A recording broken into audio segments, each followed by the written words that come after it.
Telespettatori di Gold 78 in HD, canale 78 del digitale terrestre, ben ritrovati con la nuova stagione di Penalty, la 10ª. Tutto il calcio di cui il calcio vero non parla mai. Anche per quest'anno racconteremo le emozioni, le passioni, le delusioni, le amarezze del calcio dilettantistico siciliano, condensato naturalmente con risultati, classifiche e anche, perché no, commenti ed interviste. Lo faremo puntualmente ogni martedì sera, a partire dalle ore 21, con la replica mercoledì dopo la mezzanotte. Se volete comunque sempre rivedere questa puntata, lo potete benissimo fare andando a visitare la pagina ufficiale su Facebook di Penalty. Subito il campionato di Serie D, subito con il suo tabellino.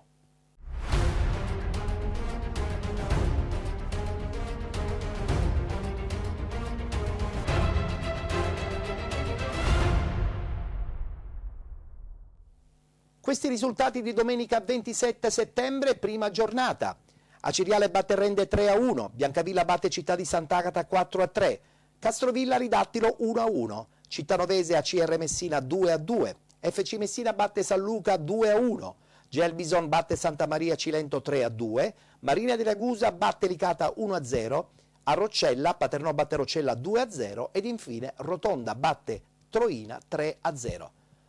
La classifica dopo la prima giornata: in testa Rotonda, Città di Aciriale, Paternò, Biancavilla, Gelbison, FC Messina, Marina di Ragusa 3 punti, ACR Messina, Cittanovese, Castrovillari e Dattilo 1 punto ed infine Città di Sant'Agata, Santa Maria Cilento, San Luca, Licata, Rende, Roccella e Troina 0 punti.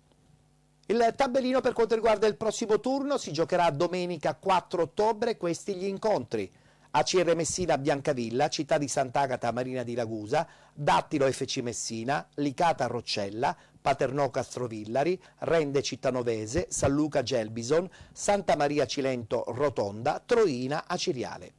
Ed iniziamo proprio dall'Aciriale, che domenica prossima farà visita alla Troina, ci sarà quindi il ritorno in casa del mister Pagana. Aciriale che vince in casa 3-1 contro il Rende, guardiamo il servizio. L'ultima volta fu l'1 marzo scorso a Cireale contro FC Messina. Finì 0-0 l'allora match interno tra le due squadre, poi il lungo stop legato al Covid, dunque la sospensione del campionato, coi Granata che terminarono al terzo posto sul campo il loro cammino. Oggi, dopo quasi 7 mesi dall'ultima volta, finalmente si ritorna in campo. Dallo stadio Aci e Galatea di Acireale, amici sportivi, un saluto da parte di Giorgio Cavallaro che vi racconterà il primo match stagionale della Cireale, stagione 2020-2021. Arriva il fischio, inizia il campionato e dunque buon campionato a tutti. Recupera palla alla Cireale con Rossetti che si invola verso l'area, Rossetti mette al centro per Rizzo, attenzione perché c'è calcio di rigore per la Cireale. Fischia l'arbitro, parte Rizzo, la piazza, c'è il gol di Nicolas Rizzo che porta in vantaggio la Cireale al minuto 4 del primo tempo. Adesso il calcio d'angolo, attenzione con questo pallone che sbuca sul secondo palo e c'è calcio di rigore per il Rende. Boito contro Mazzini, minuto 18, va Boito, non ci arriva Mazzini d'un soffio e dunque c'è il pareggio del Rende. Bucolo mette al centro sul secondo palo alla ricerca di Silvestri che di testa aveva colpito benissimo. Fischia il direttore di gara, va Rizzo che prova la conclusione, c'è la parata da parte di Palermo. Bucolo recupera palla, c'è Rizzo, vede Savanarola sulla destra, il capitano, uno sguardo al centro, dribbla l'uomo, vede poi Buffa che si è inserito benissimo, entra in rigore, Buffa mette al centro alla ricerca di Rossetti, fermato da Miceli, poi Bianco prova a rimetterlo al centro, chiuso da un avversario. Attenzione, c'è il lancio alla ricerca di Savanarola, in area di rigore Savanarola, la parata di Palermo. Serve Bucolo che poi serve Buffa, lo scambio con Orlando, attenzione l'imbucata per Rossetti, Savanarola porta in vantaggio la Cireale, minuto 18, la bellissima combinazione tra Orlando e Rossetti, che col destro la mette sul secondo palo, dove arriva sempre lui, il capitano, con la specialità della casa, l'inserimento da dietro, Peppe Savonarola. Attenzione a Rossetti che può portarsi in avanti, c'è il taglio da parte di Savonarola, Rossetti prova la conclusione e arriva il gol di Mattia Rossetti con un tiro formidabile che si insacca all'angolino destro della porta difesa da Palermo. Rinvio battuto velocemente da Palermo con la CIA che recupera palla e si riporta davanti con De Felice che prova il destro dal vertice dell'area di rigore. Ci ha provato stavolta invece Francesco De Felice. Qui il lancio e poi la chiusura splendida da parte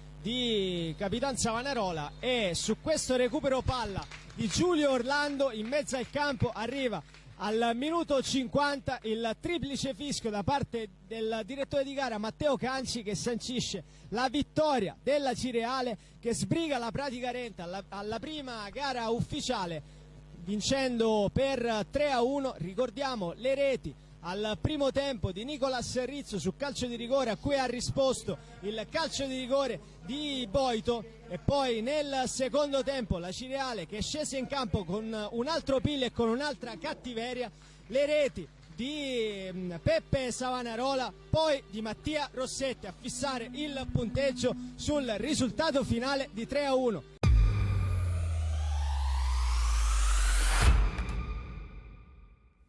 Scoppiettante vittoria invece della Biancavilla in casa 4-3 contro il Città di Sant'Agata. Sentiamo il bomber Luciano Rabbeni. Guarda, quando vinci così, soprattutto perché è stato pure meritato, siamo andati in svantaggio, poi abbiamo recuperato e l'abbiamo fatta nostra. Ci permette di lavorare serenamente durante la settimana, e noi dovremmo lavorare settimana per settimana cercando di portare più punti e risultati positivi a nostro favore. Prossima settimana un'altra tua ex squadra andremo ad affrontare la CR Messina. Che partita ti aspetti? Là è un campo tosto, hanno fatto una squadra per vincere, ho parecchi amici che giocano là. Sarà comunque oggi una battaglia anche lì e cercheremo di dare tutti a noi stessi come abbiamo fatto anche oggi. Poi uscendo dal campo vedremo come andrà.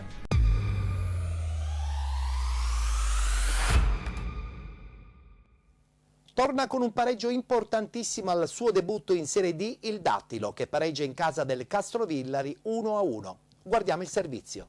Facciamo tappa in Calabria, dove il Castrovillari e il Dattilo fanno il proprio esordio in questo campionato di Serie D. Lo stadio Mimmo Rende arbitra la partita il signor Gandino della sezione di Alessandria. Il primo tempo si apre col Castrovillari subito in avanti, c'è questo cross dalla sinistra, Giappone benissimo in presa bassa, ancora una volta in avanti il Castrovillari, il tentativo con il destro dopo l'apertura col colpo di testa di Corrado, sempre Castrovillari pericoloso al 18esimo con Principi che si ritrova il pallone dal limite dell'area, se la porta sul mancino, non riesce però a mirare l'incrocio dei pali difesi da Giappone. Al 33esimo sarà ancora Principi a cercare il gol dopo il triangolo con il compagno, manda però il pallone alto. Al 39esimo la ripartenza orchestrata da Testa che va a servire Manfred, allarga il gioco dove c'è il compagno Terranova, entra in area di rigore, se la porta sul mancino, colpisce trovando però la presa centrale del portiere. Primo tempo privo di gioie e privo di gol al Mimmo Rende di Castrovillari, 0-0 fra la formazione di Franceschini e quella di Chianetta. Partiamo col fin della ripresa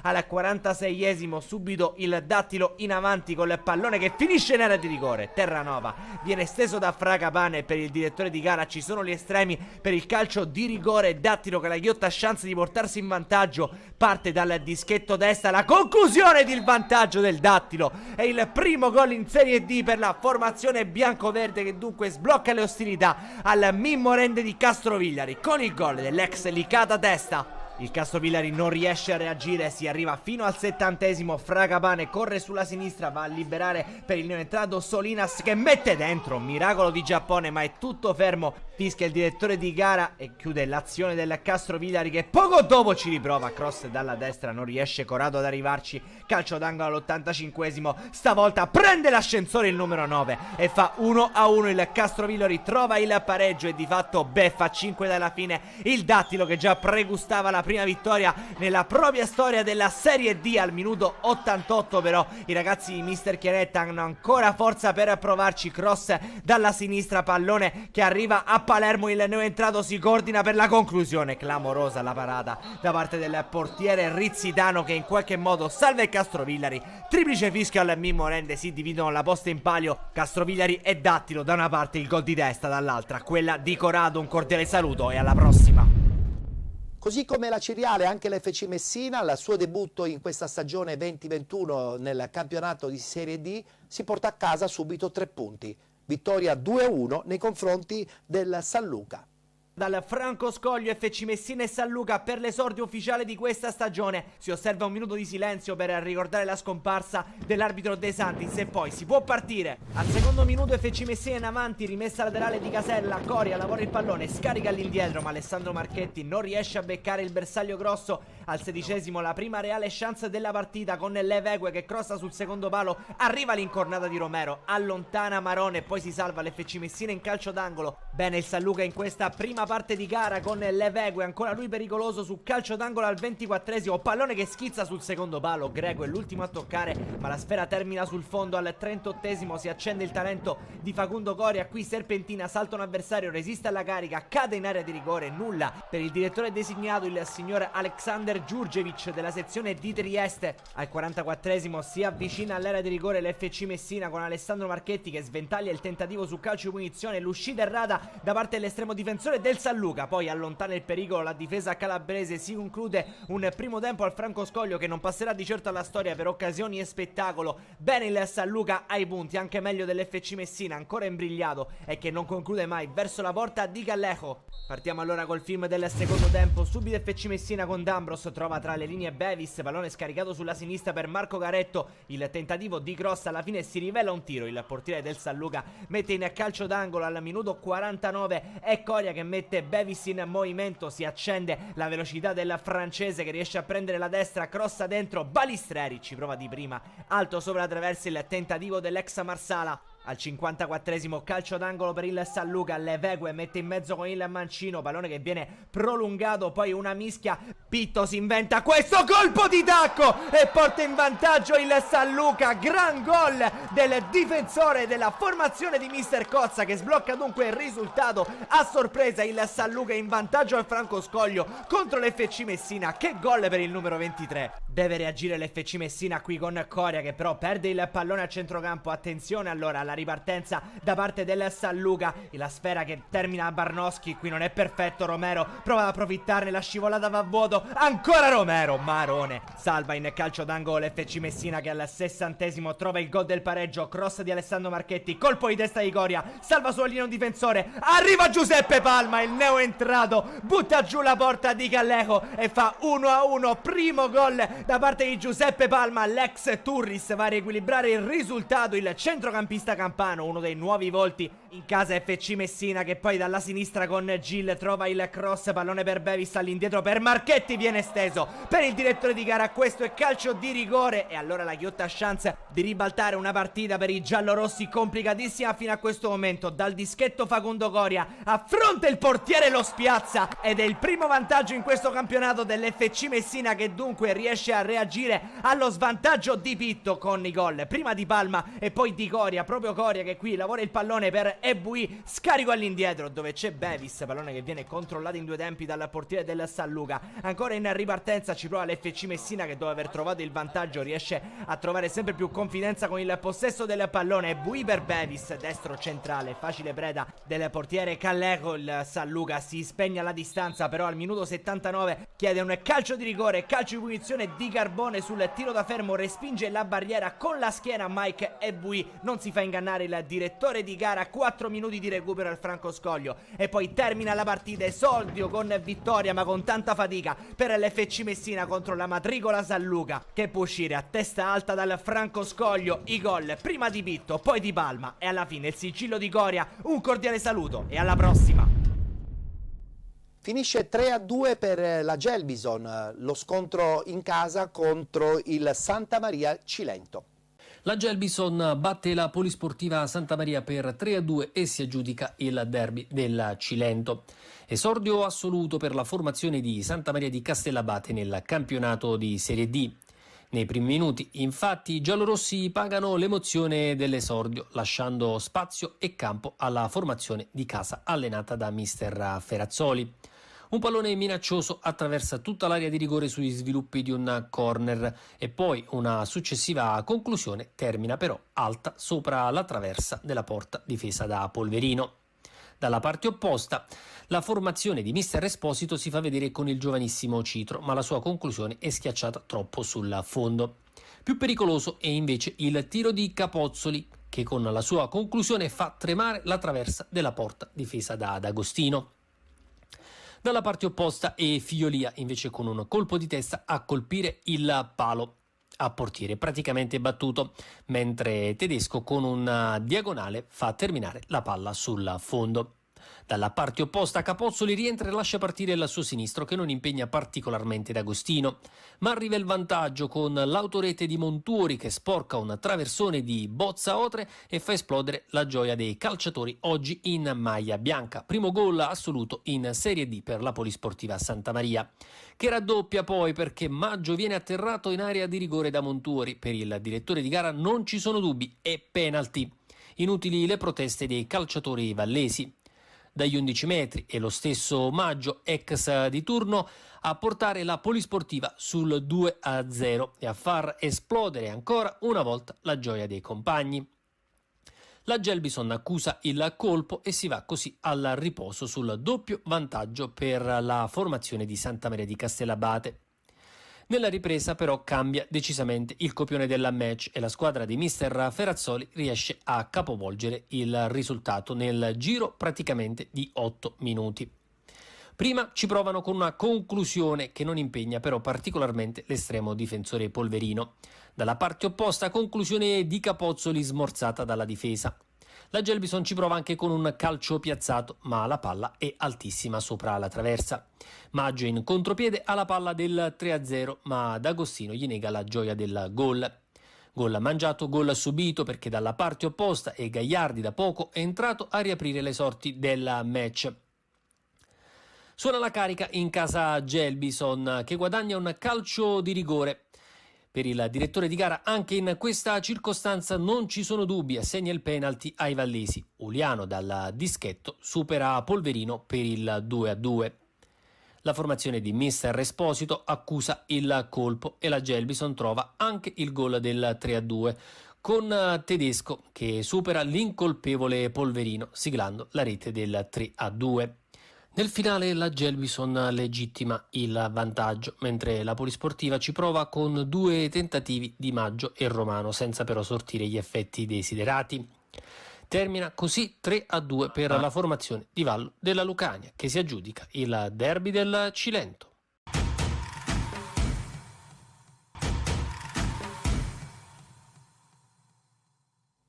Nel terzo derby in questa prima giornata del campionato di Serie D, vittoria importantissima della Marina di Ragusa 1-0 nei confronti del Licata.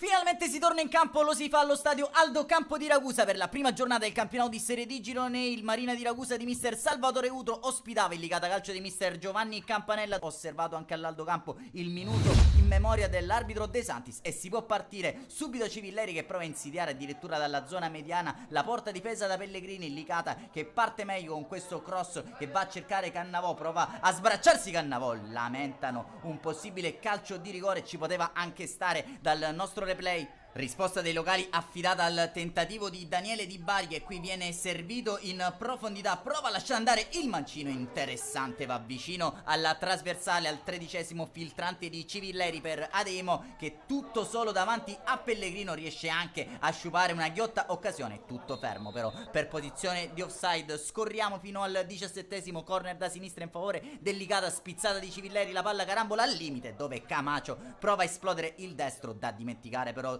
quello del numero 10 giallo-blu. Al 23esimo Puglisi per i locali ci prova da distanza proibitiva e nelle sue corde, ma non riesce a mettere in serio pericolo la porta di Moschella. Un minuto più tardi forcing offensivo del Marina, con Schisciano che riesce a ricevere palla al limite dell'area di rigore dopo una buona trama offensiva dei rossoblù. Il tentativo però del numero 8 fa solo il solletico a Moschella. Al 25esimo l'episodio che potrebbe cambiare la partita, illuminante infatti l'assist di prima intenzione di Allegria che manda in portaschena, steso da Dall'Oio, costringe il signor Robbiotta ad estrarre il cartellino rosso in 10 uomini. Ora il Licata ci crede allora il Marina di Ragusa, che ancora con un ottimo Schisciano insidia la porta difesa da Moschella. Dall'altro lato prova a farsi notare in avanti Cannavò, prova a fare tutto da solo, sterza, palla sul destro, riesce a servire Adeyemo. Pellegrino è lì pronto ad aspettarlo. Dall'altro lato al 42esimo occasione per il Marina di Ragusa sugli sviluppi di un corner, sbuca dalle retrovie Giuliano che di testa addirittura scheggia la traversa dopo aver impattato a terra il pallone. 2 minuti più tardi ancora Marina avanti, la torre di Schisciano spazza Maltese sul destro di Mauro che fa percorrere un brivido lungo la schiena di Moschella. Termina così la prima frazione di gioco, duplice fischio del direttore di gara Robby Lotta, squadre che guadagnano gli spogliatoi sul parziale di reti bianche. Passiamo allora al film e alla ripresa grazie all'immagine a cura di Andrea Martorana. Mette il naso fuori il Licata con questo tentativo sugli sviluppi da corner, si distende alla propria testa però Pellegrino, rewind dell'azione precedente, in questa occasione però riesce solo a svirgolare Touré sul primo palo. Arriva il primo cambio per Mister Utro, dentro Baldè, il luogo di Senè. 5 minuti più tardi pesca ancora dalla panchina il tecnico Mazzaridaro, dentro infatti Mattia Reducci, fuori schena, e questo è il cambio che può cambiare la partita. Al 77esimo occasione per il Licata, con Brunetti che può prendere il fondo a sinistra, crossare dentro la sponda, dietro per Lautaro Fernandez che spara alle stelle da ottima posizione. Minuto 89, sventagliata parabolica di Mauro per Cervillera che mette giù il pallone, punta l'avversario, cross perfetto per la testa di Mattia Reducci, l'incornata vincente a 1 dal termine, arriva dalla panchina Mattia Reducci, esplode lo stadio Aldo Campo per quei pochi presenti. Il Marina di Ragusa è in vantaggio meritatamente sul Licata alla prima di campionato. Complimenti a mister Salvatore Utro e a tutta la sua banda. Sarà questa l'ultima emozione di questa gara. Scampoli di gara nel finale ancora per un elemento del Marina di Ragusa. Esordio infatti in maglia rosso-blu per Fabio Bozza, ex ACR Messina, e game over allo stadio Aldo Campo, triplice fischio. Il Marina di Ragusa supera il Licata grazie alla rete allo scadere di Mattia Retucci. Un saluto allora amici appassionati, appuntamento come al solito alla prossima.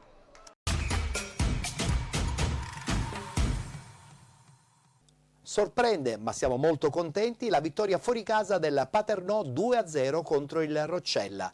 Prima giornata di campionato di Serie D, girone I, un esordio da incorniciare per i rossazzurri di mister Catalano, tornati in campo dopo un lungo stop per la prima stagionale, per l'appunto in Serie D, in trasferta in terra calabra. Roccella Paternò termina 2-0 in favore dei rossazzurri che grazie alle reti, una per tempo, ora di Calogero La Piana, poi di Carmelo Guarnera nella seconda frazione, conquistano i primi 3 punti stagionali espugnando il linetto muscolo di Roccella Ionica. Partita vincente a tratti, ottima la prova dei ragazzi di Catalano che hanno lottato e difeso il risultato senza particolari difficoltà.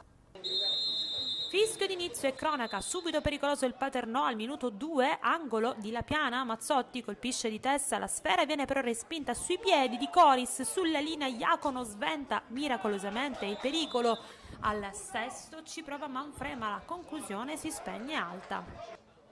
Al 22esimo provano a reagire i padroni di casa, Carrozza prova il tiro, Ferla non si lascia sorprendere e manda in corner. Al 27esimo è Maiorano dopo uno scambio con Trull a provarci dal limite ma il tiro si spegne sul fondo. 35esimo, ancora rossazzurri in attacco con Manfrè che entra in area, viene fermato, la sfera viene raccolta da Coris, sua prima uscita proprio sul campo della sua ex squadra, perché però spreca una ghiottissima occasione. Al 38esimo la difesa avversaria interviene su Coris, palla rinviata dal portiere, aggancia velocemente La Piana che da centrocampo sgancia un gran tiro, sorprende, scuffia e buca letteralmente la rete. Eurogol da urlo, grande prestazione per il primo gol stagionale dei rossazzurri, la firma di Calogero La Piana. 3 minuti di recupero sullo 0-1, termina la prima frazione di gioco. Alla ripresa parte bene Roccella che prova ad eludere la difesa rossazzurra, ci prova appunto col lupo, il tiro però si spegne fuori. Ancora sul quarto d'ora, granata offensivi, il tentativo di Imbriola trova però pronta la risposta provvidenziale di un super Ferla che spazza via.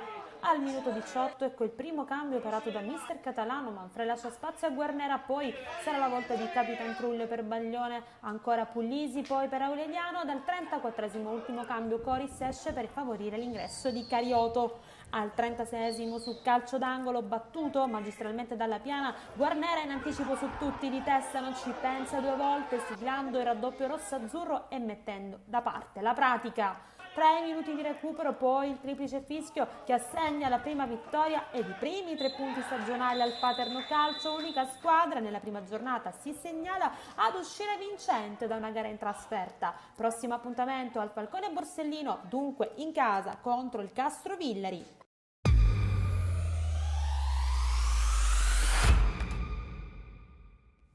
Ha molto da recriminare sicuramente il Troina, che torna a casa con una sconfitta 3-0 nei confronti del Rotonda. Sentiamo le parole di mister Raciti e a seguire anche quelle del presidente del Rotonda, Rocco Di Tomaso. Siamo con mister Raciti, finisce 3-0 la gara tra il Rotonda e il Troina. La sua squadra ha combattuto, ha corso, è stata messa in difficoltà a tratti dall'euforia, dall'entusiasmo dei biancoverdi, ma è sempre stata in partita nonostante il risultato. Sì, io credo che il risultato ci penalizza oltre le cose, oltre misure. Siamo stati quasi perennemente sempre nella metà campo avversaria e solamente con 3 episodi particolari, diciamo così. Purtroppo ci troviamo a commentare una sconfitta 3-0 che è pesante e immeritata. Un po' di distrazione sui calci piazzati, la nostra impressione, oppure magari bravissimi i giocatori del Rotonda? No, mancava il nostro difensore centrale, che è quello che ci dà centimetri, e avevamo questa difficoltà nelle palle alte. Loro erano strutturati, grande fisicità, e noi purtroppo abbiamo sofferto su palle da fermo. Comunque avete visto che hanno messo 3 palle dentro e hanno fatto 3 gol, cioè francamente è pesante da commentare. Comunque le volevo chiedere, hai una squadra che comunque ha corso, ha combattuto, mi è apparsa compatta, oserei dire, nonostante il risultato di giornata, beata gioventù. Credo che sia anche una bella soddisfazione allenare questo gruppo. Sì, noi abbiamo una squadra molto giovane. Oggi eravamo in campo inizialmente con 6 juniors, poi ne sono entrati altri 2, ma non è questo il problema. Il problema è, ripeto, che abbiamo avuto predominio in mezzo al campo, abbiamo palleggiato meglio, però poi, come hai detto tu, nei calci piazzati siamo stati penalizzati, e poi il terzo è l'infortunio del portiere. Purtroppo non dovrebbe capitare, ma capita nel calcio. Non era tanto decisivo, diciamo così, perché il risultato era già abbastanza rotondo su 2-0, però dico, commentare un 3-0 anche per una squadra giovane è brutto, perché anche per l'autostima potrebbe venire meno. Invece i ragazzi devono continuare a giocare, perché hanno fatto, secondo me, un'ottima partita.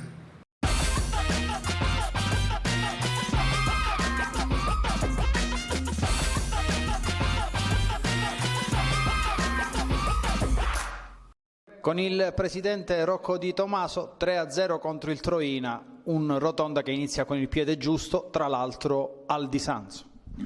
Buonasera a tutti, sì, era importante partire subito bene, subito forte. Siamo soddisfatti per il risultato e doppiamente soddisfatti per essere tornati a giocare a casa nel nostro campo, Gianni Di Sanzo, quindi soddisfazione doppia per oggi, siamo contenti. Un campionato difficile, la Serie D, tante squadre importanti, ma il Rotonda ha dimostrato di essere partito con il piede giusto, anche frutto di un lavoro che è partito quest'estate con grande attenzione e grande programmazione. Credo che oggi abbia parlato il campo e così dovrà essere fino alla fine del campionato. Il Rotonda vuole e deve dire la sua. Una rosa, secondo me, costruita bene, elementi a disposizione del mister molto validi, quindi continuiamo così, testa già a domenica prossima contro il Santa Maria, testa bassa e lavorare sempre, far parlare il campo.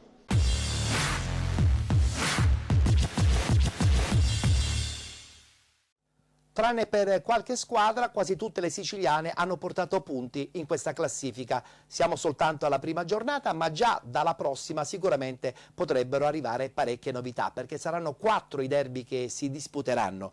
Ve li voglio ricordare: ACR Messina che giocherà in casa contro il Biancavilla, il Città di Sant'Agata che invece ospiterà il Marina di Ragusa, il Dattilo al suo debutto in casa contro l'FC Messina ed infine uno scoppiettante probabile derby tra Troina e Aceriale. E con questo abbiamo concluso per quanto riguarda il campionato di Serie D. Voltiamo pagina e parliamo dell'eccellenza.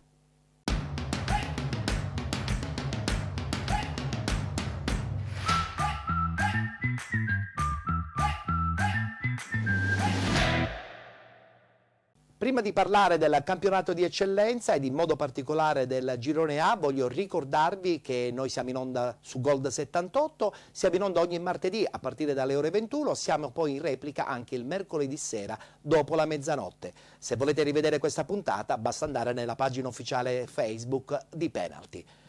E allora parliamo del girone A del campionato di eccellenza, subito i risultati di domenica 27 settembre. A Palermo Mazzara batte Cus Palermo 5-0, Canicattì batte Unitas Sciacca 2-0, Profavara batte Castellammare 1-0. L'incontro tra Casteltermine e Acragas si disputerà mercoledì 7 ottobre. Pareggio tra Dolce Onorio Folgore e Oratorio San Cile e San Giorgio 1-1, Parmonval batte Marsala 2-1, Monreale batte Nissa 2-1 ed infine San Cataldese batte Don Carlo Misilmeri 3-2. Questa è la classifica dopo la seconda giornata, in testa il Canicattì e la San Cataldese con 6 punti, Acragas, Monreale, Parmonval e Profavara e Mazzara 3 punti, Marsala, Nissa, Castellammare, Dolce Onorio Folgore, Oratorio San Cile e San Giorgio e Unitas Sciacca 1 punto, chiudono Casteltermini, Don Carlo Misilmeri e Cus Palermo con 0 punti. Prossimo turno, Acragas Marsala, Dolce Onorio Folgore Canicattì, Don Carlo Misilmeri Cus Palermo, Mazzara Castellammare, Nissa San Cataldese, Oratorio San Cile e San Giorgio Casteltermini, Parmonval Monreale ed infine Profavara Unitas Sciacca. Ed iniziamo con la sonante vittoria del Mazzara 5-0 in casa del Cus Palermo, vittoria importante al debutto per il neoallenatore Iacono. Prima uscita in campionato per il Cus Palermo che dopo il rinvio del match contro il Profavara scende in campo contro il Mazzara. La formazione ospite passa subito in vantaggio per una gara che inizia in salita, anche visto l'autogol per il Cus Palermo, privo di ben 6 titolari, ma per la differenza vista oggi in campo comunque sarebbe stato difficile a priori. Tra l'altro sotto un diluvio torrenziale, ancora il Mazzara ad affondare sulla sinistra con l'ex Caronia che la mette in rete, insomma anche con un errore, le immagini parlano chiaro, ma in ogni caso bel gol di Caronia che non esulta, ricordando le bellissime pagine scritte proprio al Cus Palermo e proprio con Giancarlo Ferrara sulla panchina. È sempre lui all'inizio del secondo tempo a firmare l'assist per il 3-0 che di fatto chiude anticipatamente il match con Bartolomeo Erbini che mette in rete la prima occasione per i Cussini, arriva circa al 50esimo con questa conclusione che però non inquadra lo specchio della porta. Sempre qualche difficoltà in fase di disimpegno per il Cus Palermo col Mazzara che in alcune circostanze manca anche l'appuntamento col quarto gol che però sembra arrivare, ma Carnevale compie una prodezza così come quella del portiere Lamin sul Russo. Sicuramente Russo è il migliore tra i suoi, al rientro ha giocato un'ottima gara veramente, ed è ancora il Mazzara che riesce ad andare in gol su questo calcio di rigore che viene decretato. Erbini questa volta Mario va sul dischetto, primo intervento di Carnevale, ma poi il gol viene ribadito in rete sul finale e invece Calafiore a fissare il risultato definitivo sul 5-0 per il Cus Palermo. Avvio in salita, prossimo impegno probabile a metà della settimana, il recupero contro il Profavara.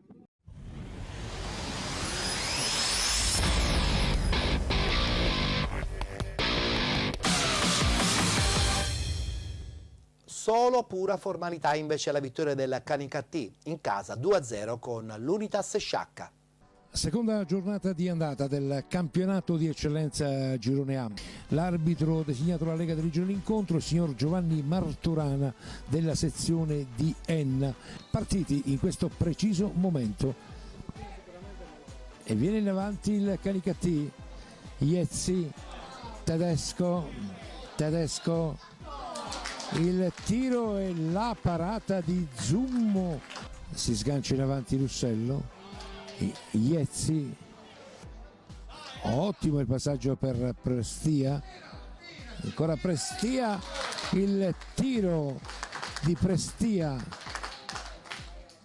Iezzi entra in area, ribattuto il tiro e poi da favorevolissima occasione Prestia si divora un gol che da quella posizione difficilmente si può sbagliare. Iezzi,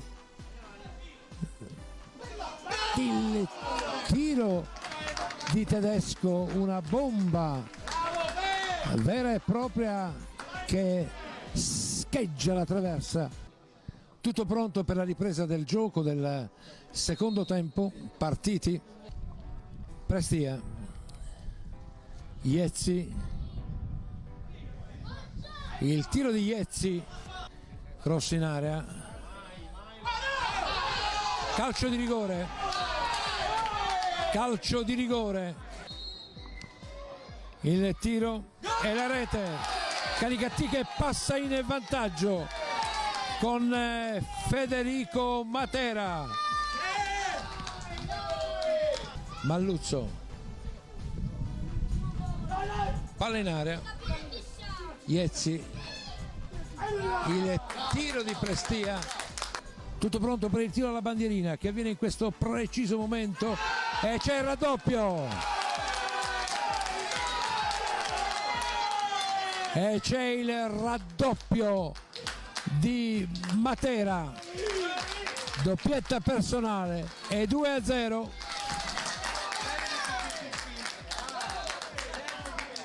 Finisce qui la gara valida per la seconda giornata del campionato di eccellenza Girone A.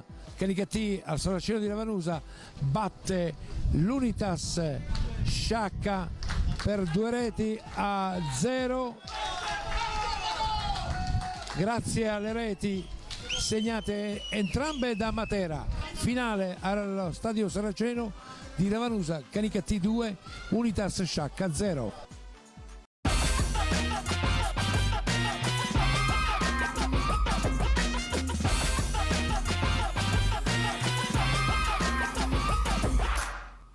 È finita 1-1 tra Dolce Onorio Folgore e Oratorio San Ciro e San Giorgio. Sentiamo le parole del mister trapanese. A caldo, nell'immediatezza della fine della partita con mister Bonino commentiamo questo 1-1 che certamente non è il risultato che speravi. Ci aspettavamo tutti la vittoria, però avevamo di fronte un avversario che è molto buono, organizzato, che si è venuto a fare la sua onesta partita qua a Castelvetrano.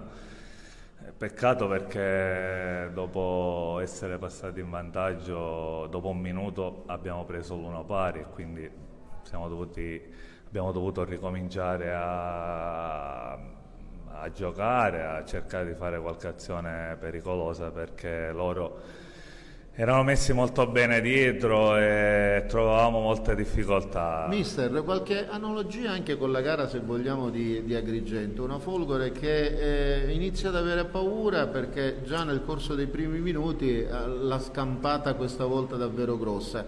Ad Agrigento era stata subito punita, questa volta la Folgore l'aveva scampata, però rimane sempre un po', mi pare, questa adesso paura della difesa di giocare alla palla come saprebbe e potrebbe giocare. Purtroppo stiamo lavorando, abbiamo avuto delle defezioni in settimana e quindi ero un po' a corto di uomini, diciamo, mancava Ciccio Corso, mancava Gianni Corso e quindi la difesa lo sappiamo che abbiamo a Moscato che diciamo che è adattato a sinistra e quindi dobbiamo lavorare, dobbiamo migliorare perché Io da ex difensore vedo che ci sono molte cose che si possono migliorare e che solo con il lavoro possiamo migliorare.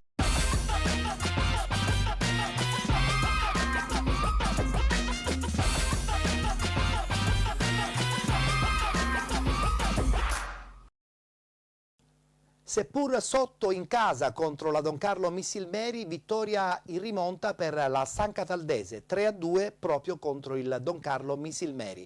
Credo che c'è da prendere due cose oggi, c'è il risultato, perché realmente è la reazione di una squadra che non molla, una squadra che ha questa indole, come credo di averla anch'io, di prefiggersi degli obiettivi e cercare di portarli al compimento. A prescindere dal momento in cui abbiamo fatto gol, probabilmente dobbiamo analizzare meglio la nostra fase offensiva, perché nel primo tempo io ho contato 4 palle gol, probabilmente ci può essere qualche episodio magari discutibile a nostro favore, ma sarebbe riduttivo.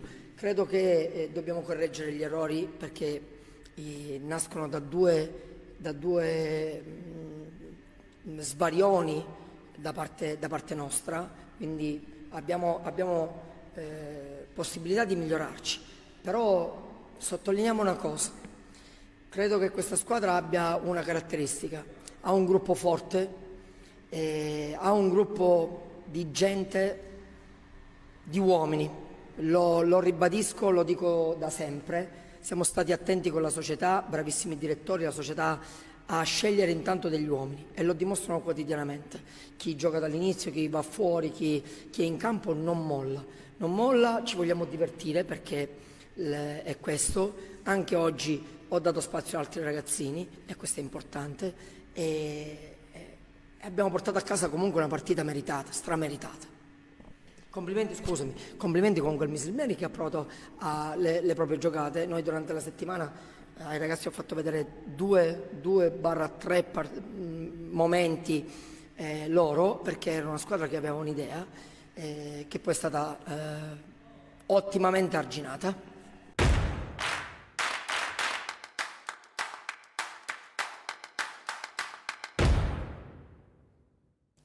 Saranno solo 2 le squadre che si battaglieranno in questo girone A del campionato di eccellenza? Beh, indubbiamente è ancora presto per pensare che ciò possa avvenire. Per intanto San Cataldese e Caricattì si godono solitari la vetta di questo girone A. E adesso voltiamo pagina, parliamo del girone B.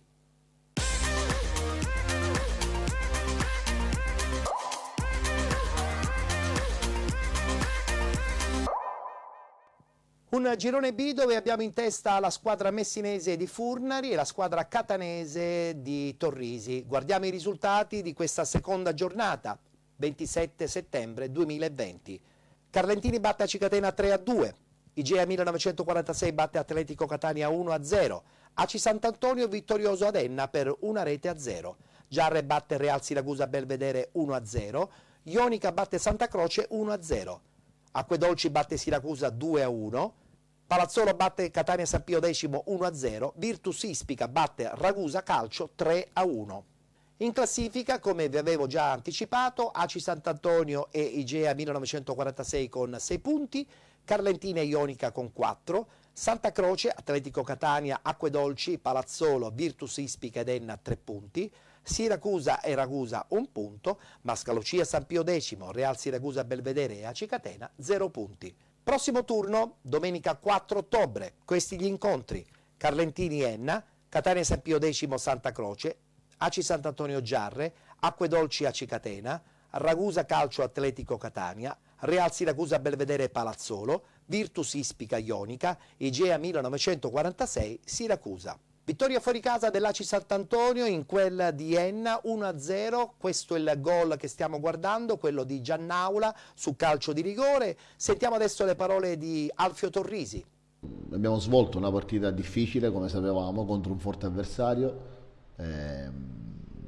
che abbiamo subito per 10-15 minuti iniziali della gara, però ti dico che dopodiché è uscito l'Aci Sant'Antonio, io penso che abbiamo fatto noi la partita. abbiamo fatto buone trame di gioco, abbiamo tenuto il pallino del gioco per tutto il primo tempo, abbiamo rischiato più volte di fare gol, sul calcio d'angolo per 2 volte la palla attraversa la linea, non siamo stati bravi a fare gol, una volta con Gulisano sul portiere che è uscito, un'altra volta con Giannaula. Penso che la squadra, il gol annullato di Peppe per fuorigioco, dubbio o meno non lo so, io penso che comunque dobbiamo essere soddisfatti perché siamo andati a Enna consapevoli di incontrare una buona squadra, però consapevoli anche della nostra forza, mettendo personalità, abbiamo avuto la personalità appunto di fare il nostro calcio, di giocare per come lavoriamo, e quindi la squadra ha dimostrato sotto questo punto di vista tanta maturità, ne ha dimostrata meno magari il secondo tempo, quando su determinate situazioni dovevamo chiuderla, abbiamo avuto le occasioni ma sotto porta non siamo stati cattivi,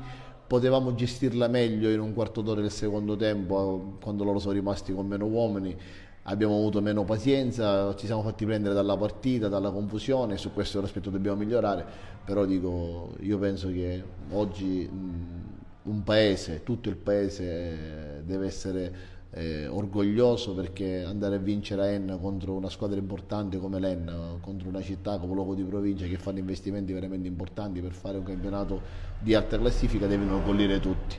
Riguardando il discorso loro delle espulsioni, le statistiche lo dicevano, nelle prime 3 partite hanno avuto tanti ammoniti, lo sapevamo che poteva essere un tema a nostro favore, e alla fine purtroppo gli episodi li hanno condannati, ma sicuramente non è un argomento che a noi compete, ognuno a casa sua cerca di lavorare sugli errori commessi, noi cerchiamo di lavorare sui nostri, all'Enna lasciamo lavorarli sui loro.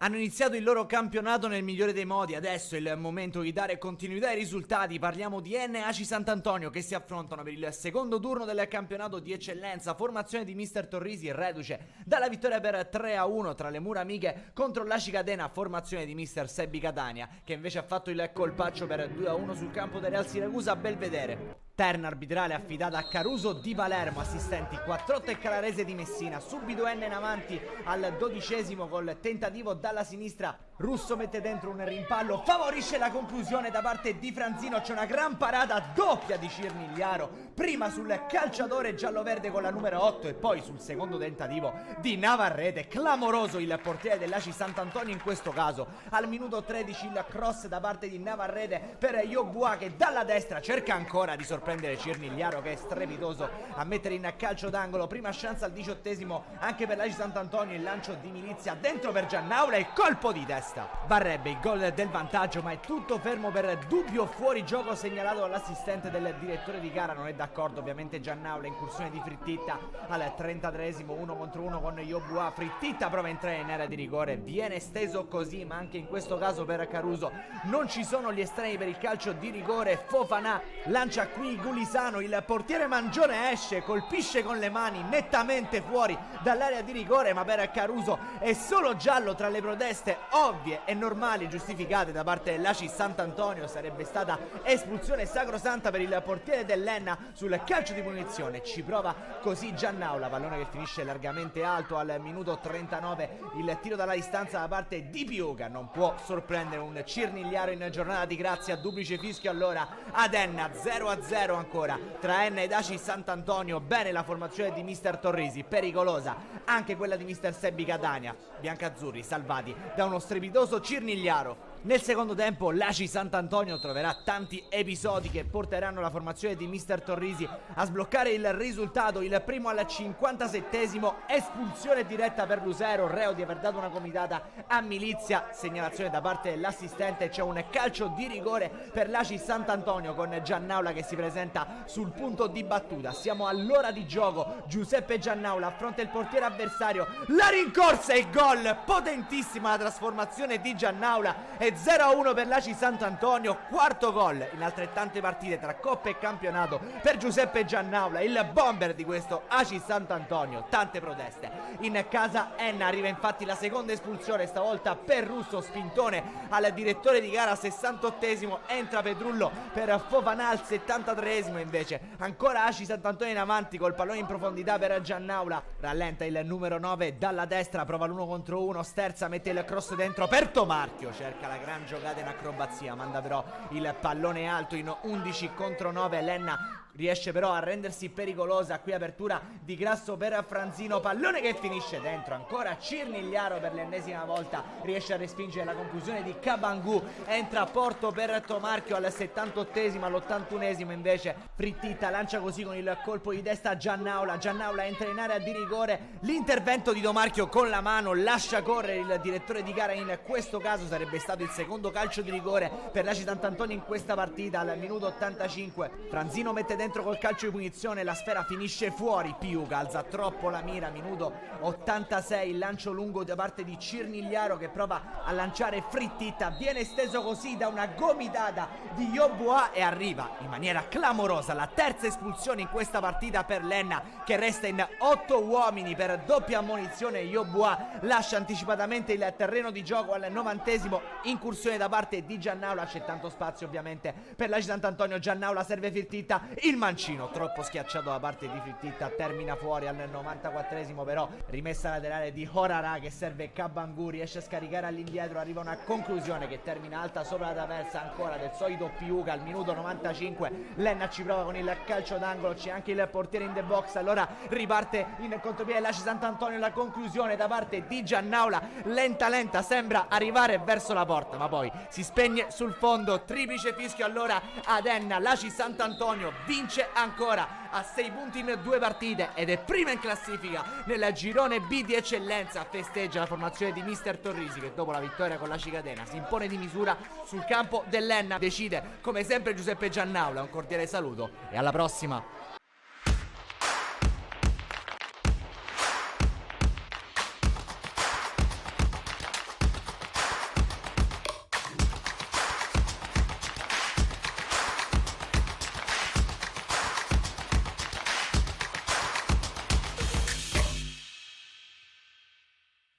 Anche il Giarre non molla la presa della zona alta della classifica, stiamo guardando la rete vincente su calcio di rigore di Piero Concialdi, tra l'altro premiato come miglior centrocampista nell'ultima edizione dei Penalty Awards, quindi vittoria importante che permette al Giarre di andare a giocare il big match ad Aci Sant'Antonio domenica prossima, sicuramente guardando anche la prospettiva di un sorpasso in classifica.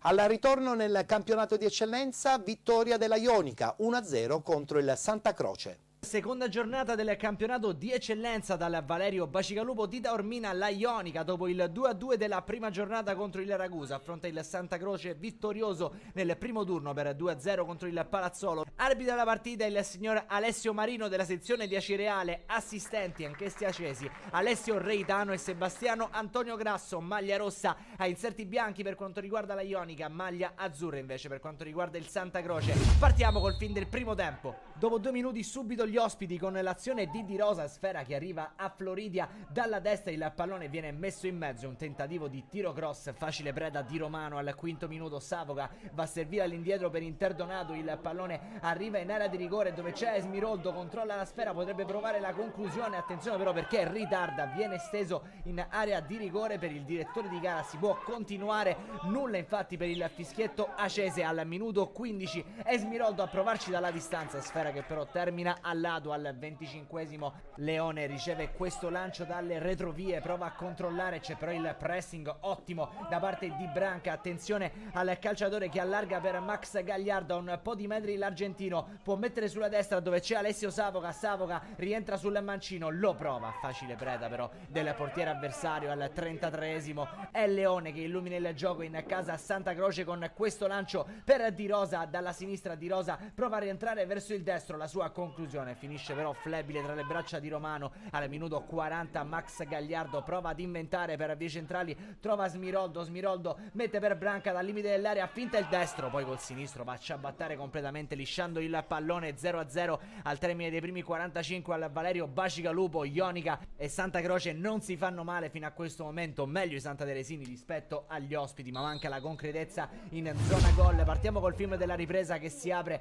al 60esimo con l'azione da parte di Max Gagliardo in mezzo a due. Ci sono tanti dubbi su questo intervento perché l'arbitro dà soltanto il cartellino giallo al calciatore del Santa Croce, poteva starci anche qualcosa in più. Al 62esimo esce un ottimo Branca, al suo posto il classe 2003 Simone De Glo. Al minuto 68 l'impatto è clamoroso, rimessa laterale, pallone in mezzo e c'è lui, c'è Simone De Glo che porta in vantaggio la Ionica 1-0 da parte della formazione di mister Filoramo, che sblocca dunque il risultato. Gran volée di destro da parte di Simone De Glo che batte il portiere, è 1-0 Ionica. Al 70esimo cambio ancora per mister Filoramo, esce la Forgia dentro Soué. Al 78esimo Alessio Savoca va a servire lo stesso Soué che cerca questo mancino, pallone che viene deviato ancora sui piedi di De Glo, il suo sinistro viene ribattuto. Minuto 80 esce Alessio Savoca dentro Saglimbeni, 2 minuti dopo rimessa laterale di Savoca, pallone che viene rincorso in area da Soué. Saglimbeni, l'ex Atletico Messina, scarica per il compagno mancino che colpisce il palo, sfiora nettamente il 2-0 la Ionica, che adesso lo meriterebbe anche per un secondo tempo di grande personalità, voglia di vincere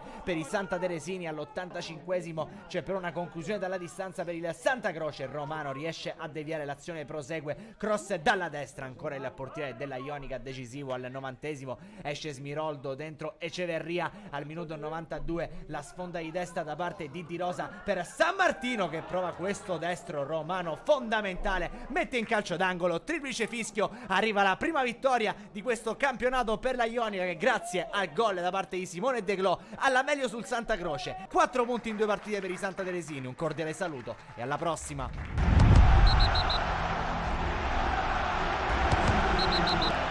Anche l'Igea 1946 guarda in prospettiva positiva la sua stagione in questo campionato di eccellenza. Vittoria fuori casa contro l'Atletico Catania. Guardiamo il servizio.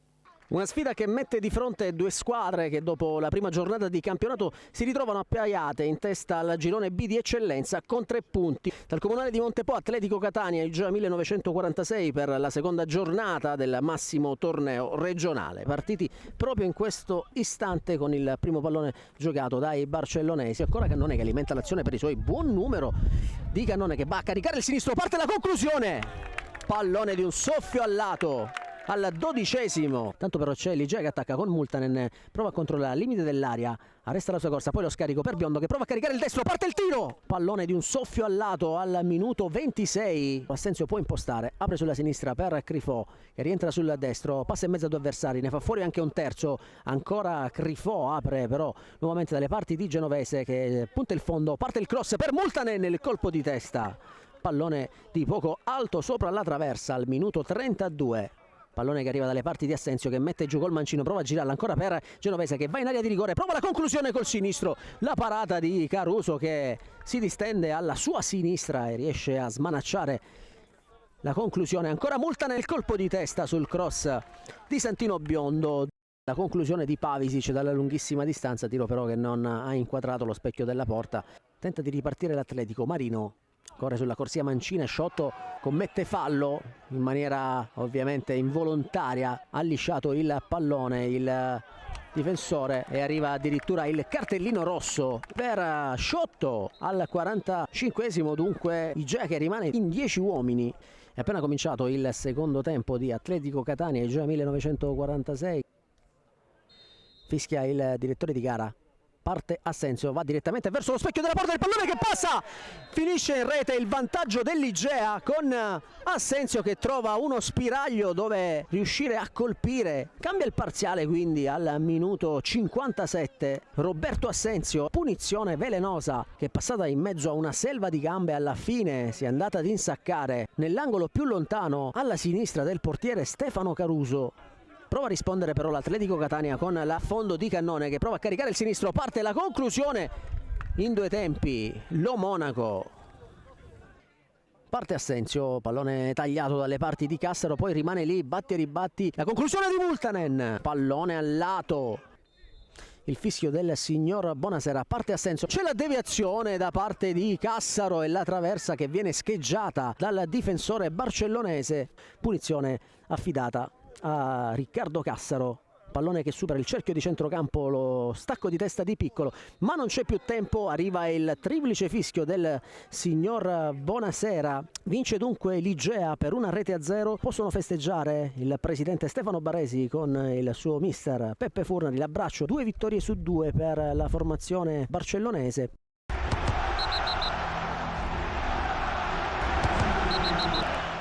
Igea 1946 che domenica prossima affronterà in casa nel big match il Siracusa, un Siracusa che purtroppo in questo momento certamente non naviga in acque tranquille, seppur con il suo nuovo mister Ignoffo. Sentiamo le parole dopo la partita persa in casa contro l'Acque Dolci.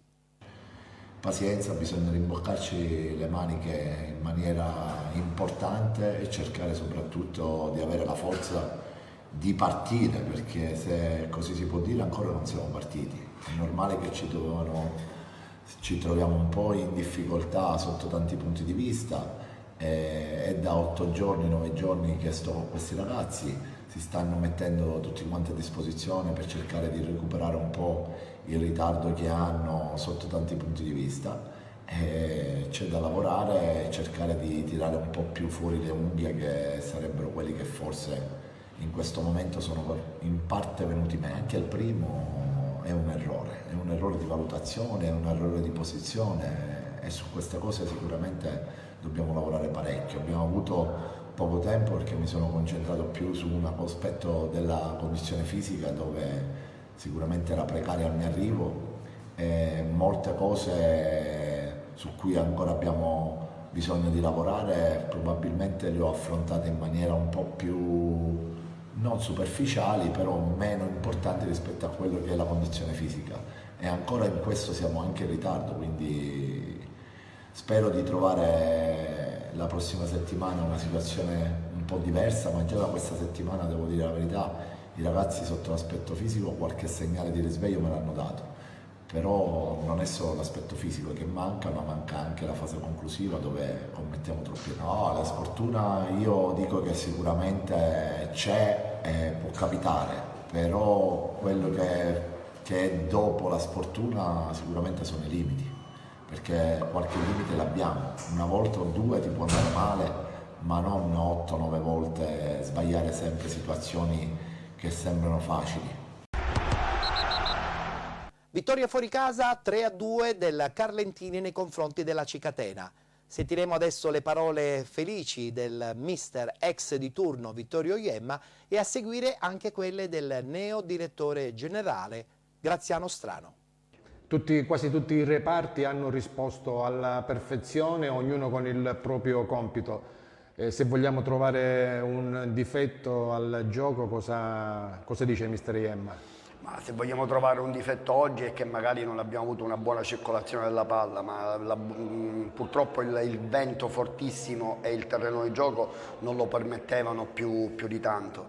E dall'altra parte ti dico che comunque era una partita che l'andata di Coppa Italia e il ritorno di Coppa Italia ci avevano un po' dato il preavviso di questo tipo di partita, che sicuramente non era una partita giocata con possibilità di poter mettere palla a terra, ma interpretarla un pochettino più tatticamente sulle seconde palle e sull'intercetto e la ripartenza. Devo dire che in ogni caso i gol non sono stati fatti, tengo a sottolinearlo, i primi due su due palle inattive che prepariamo durante la settimana, e quindi questa è una grossa soddisfazione. Dopo qualche secondo sul fallo laterale, se andiamo a chiudere sul secondo palo, anche lì saremmo riusciti ad andare in vantaggio, ma la cosa che mi colpisce di più oggi dei miei ragazzi è che non si sono mai scomposti subendo il gol del primo e del secondo pareggio. La reazione immediata sia nell'occasione del 2-1 e l'occasione del 3-2 è stata importante, quindi quindi bravi loro, perché sono da incomare, un gran gruppo, si respira un'aria positiva, lottano tutti senza mai andarsi a lesinare nessuna fatica. L'unico rammarico è avere l'espulsione di Cristian Sanfilippo alla fine. Devo dire un doppio giallo un po' troppo severo, a mio parere, perché non ho mai visto io prendere un doppio giallo nel giro di 30 secondi per un portiere che batte la rimessa.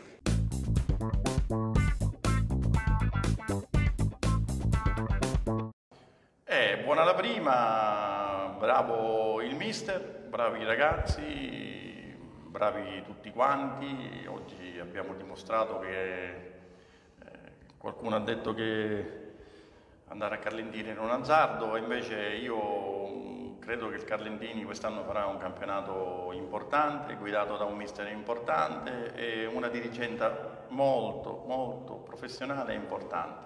Siamo sulla buona strada, un Carlentini che potrà forse dire la sua. No, noi diremo la nostra sicuramente. Oggi abbiamo incontrato una squadra forte, tosta, completa in tutti i reparti, che non ci ha permesso di fraseggiare, ma era una partita molto agonistica, molto tattica, coronata da un vento che ha dato fastidio prima loro nell'attacco e poi al secondo tempo per noi. Poi per quello che riguarda il risultato, negli ultimi 10 minuti potevamo tranquillamente aumentare il bottino, però va bene così, e come hai detto prima tu all'inizio, bella la prima.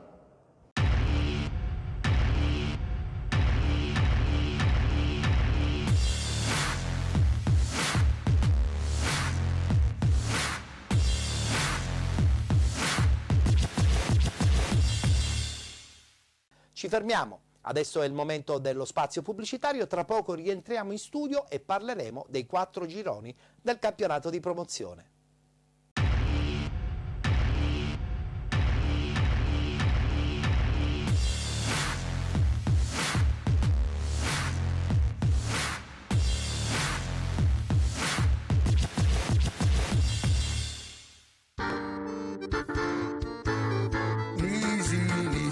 Pasticcerie Nisi, fa l'arancino dovero catanisi, la la la la la la la la la la la.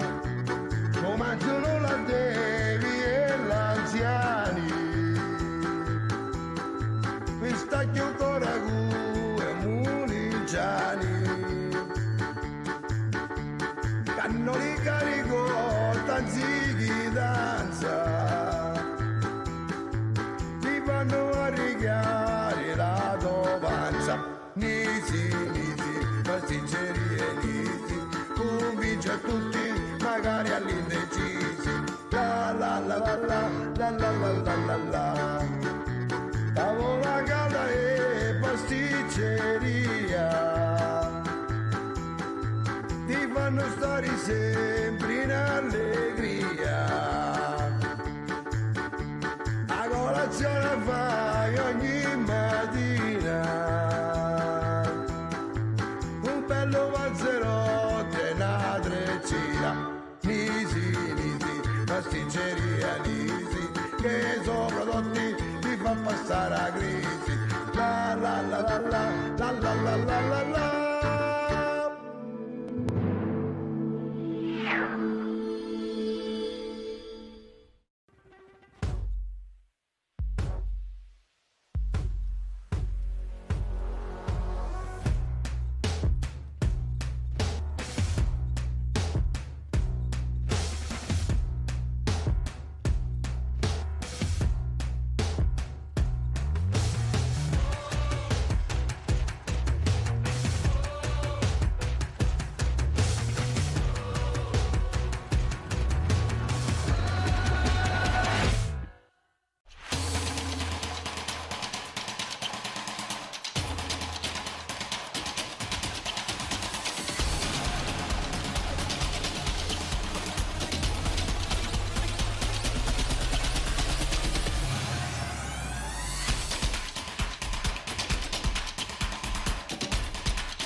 Rientrati in studio, telespettatori di Gold 78, il martedì avete un appuntamento importante, quello con il calcio dilettantistico siciliano, alle 21 con penalty, con la replica anche il mercoledì sera a partire dalla mezzanotte. Ma se volete rivedere questa puntata basta andare nella pagina ufficiale su Facebook, appunto, di penalty. Subito il campionato di promozione, Girone A.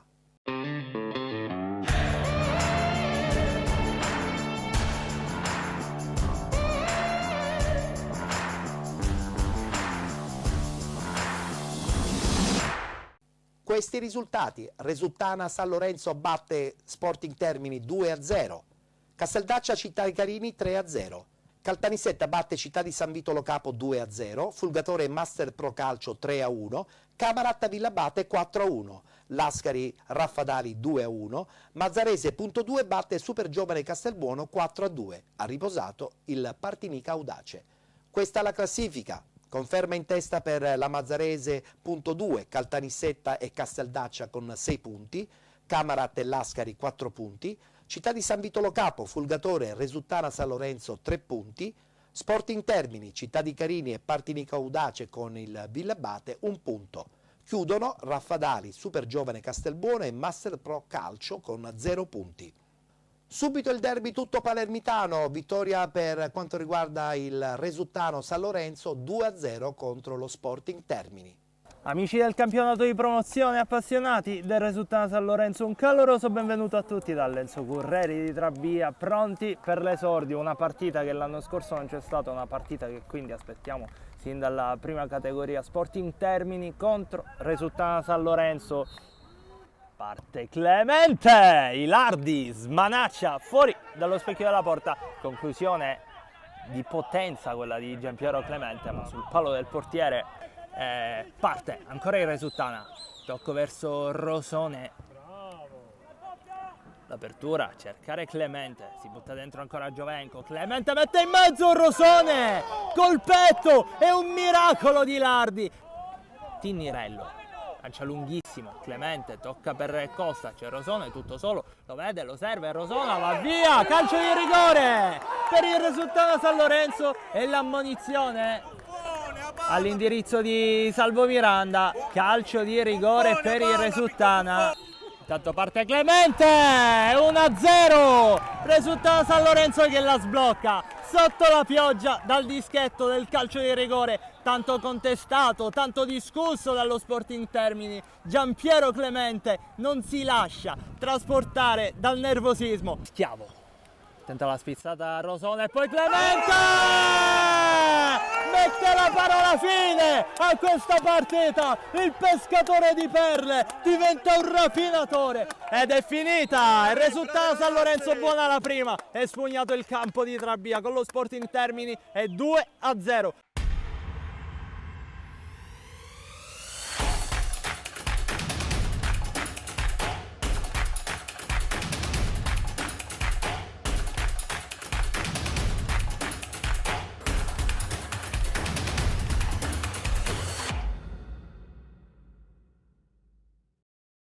Rabbrividisco quando vedo questi campi di calcio, tra l'altro parlando un paio di settimane fa proprio con il presidente dello Sporting Termini si lamentava giustamente della mancanza di un campo dove poter disputare gli incontri di categoria. Tra l'altro loro giocano in un campo che non appartiene al comune di Termini Imerese, ma giocano presso il campo di Trabia. Bisogna assolutamente fare in modo che presto, prima possibile, si possa ritornare a giocare tra le mura amiche. Adesso è la volta del girone B del campionato di promozione.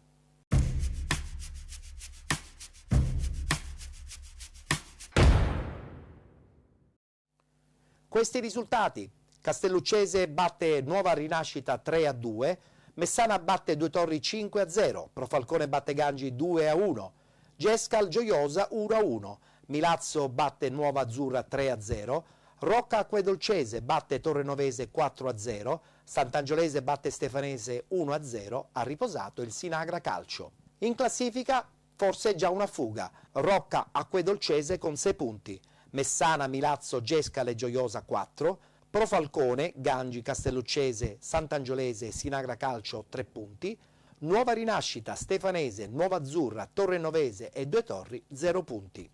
Vittoria sonante del Milazzo 3-0 in casa contro la Nuova Azzurra. Seconda giornata del campionato di promozione Girone B. Il Milazzo torna al Marco Salmeri, il debutto in campionato qui fra le mura amiche per ospitare la Nuova Azzurra. È un giorno triste oggi, una brutta tragedia qui a Milazzo, eroico gesto da parte del sottufficiale della Guardia Costiera Aurelio Visalli, che ha tentato di salvare un ragazzo in mare, purtroppo non è riuscito a salvarsi. Verrà infatti osservato un minuto di silenzio per Aurelio Visalli e per l'arbitro De Santis. Pronto il calcio d'inizio, sarà il Milazzo a dare l'ok all'inizio di questo match. Intanto attenzione, attacca il Milazzo, c'è un inserimento, va giù Arena che reclama il calcio di rigore. Tanto c'è un lancio in profondità a beneficio di Arena che prova ad andare via, Arena prova a sgusciare, un rimpalla, ancora Arena si allarga, la conclusione e la palla in rete!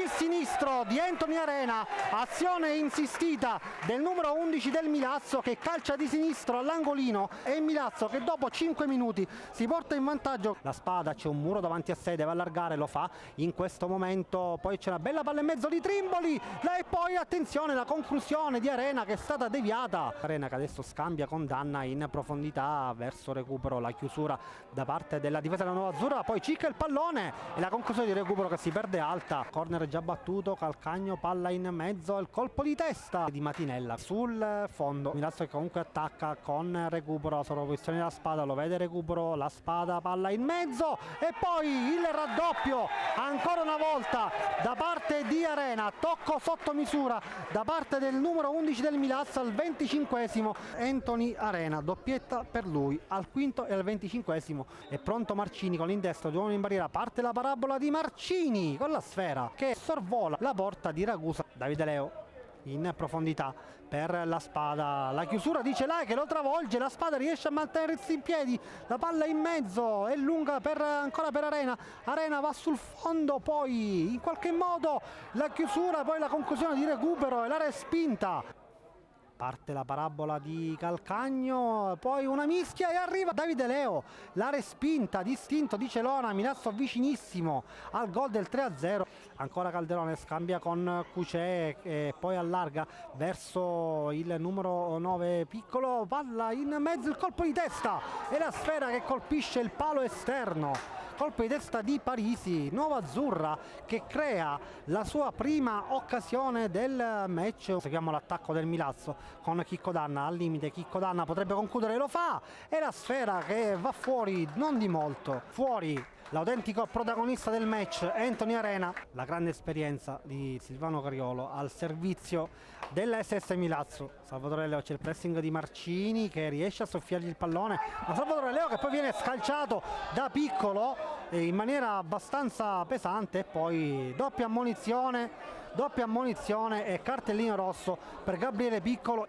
Tanta forza da parte di La Spada, intanto attenzione al Milazzo con il gol realizzato da Cariolo che subito mette il suo sigillo, un gol facile, una palla messa in mezzo e Cariolo ha dovuto soltanto spingere il pallone in rete, poi involarsi Cariolo, area di rigore, Cariolo elude Celona, si allarga e poi il ritorno e la gran parata da parte di Celona. La parabola in mezzo di Danna, il colpo di testa e la splendida parata ancora di Celona, colpo di testa di Irrera che è andato vicino al gol del 4-0. Milazzo che potrà soffrire di un altro calcio d'angolo, questa volta dalla parte opposta, parabola in mezzo ancora, vola Celona, Daniele Di Bella e l'arbitro che conclude questo match. Milazzo che ha superato senza grandi difficoltà una buona formazione come quella della Nuova Azzurra.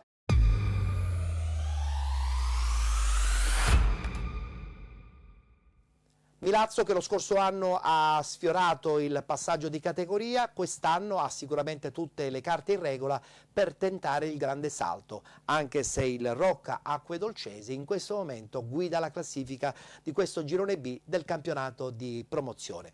E adesso è il momento di parlare del girone C.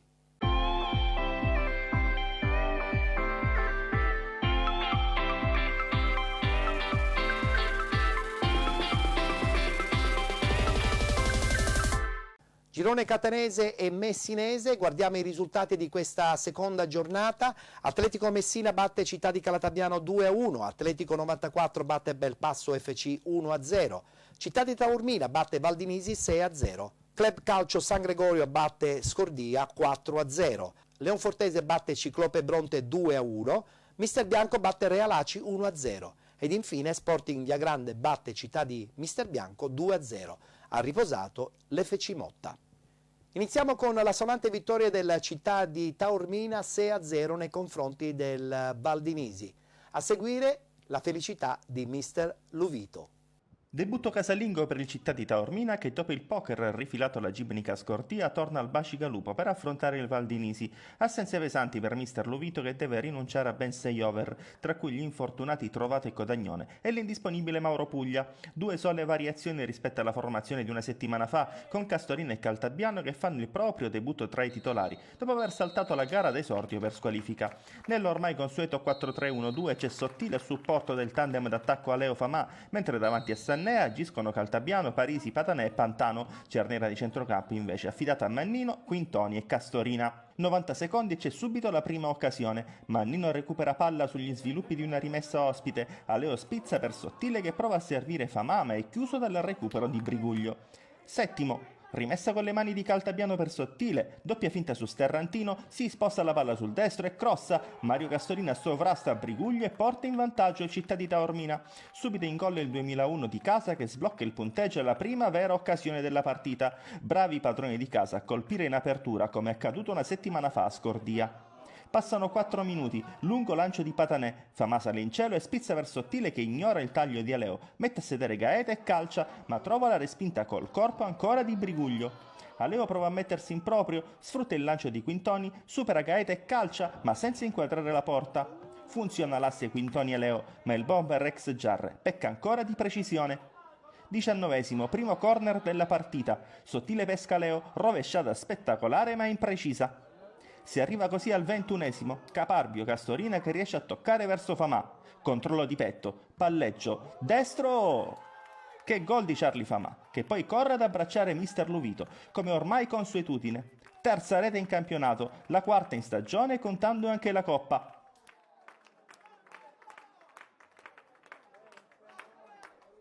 26esimo, rimessa con le mani di Pantano, Aleo salta di testa e anticipa Munafò. Sottile di prima innesca Famà, Gaeta non può tenerlo, saltato anche Triolo ed è 3-0.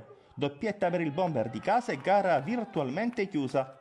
2 minuti dopo, al 28esimo, Principato fa filtrare in aria, c'è un contatto fra Sottile e Munafò e l'arbitro concede il calcio di rigore. Dal dischetto va lo stesso Principato, ma Sannè intuisce e respinge.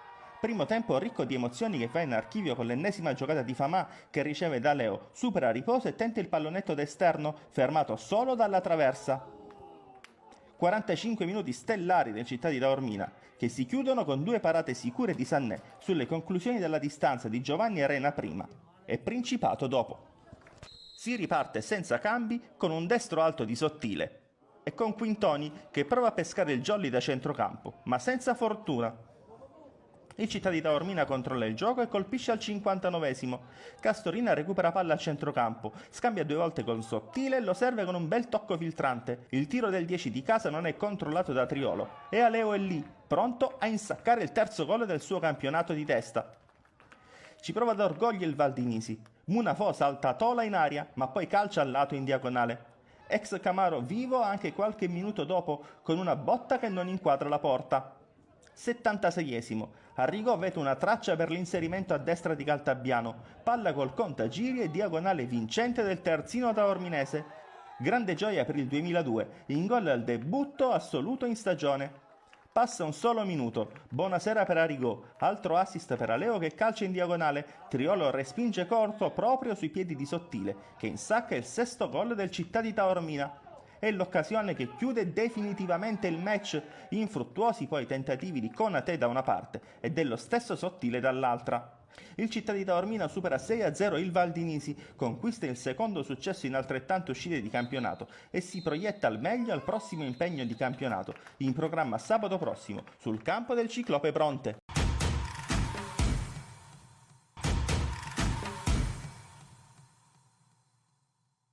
siamo sempre lì, le partite dobbiamo renderle facili o difficili noi siamo responsabili di noi stessi.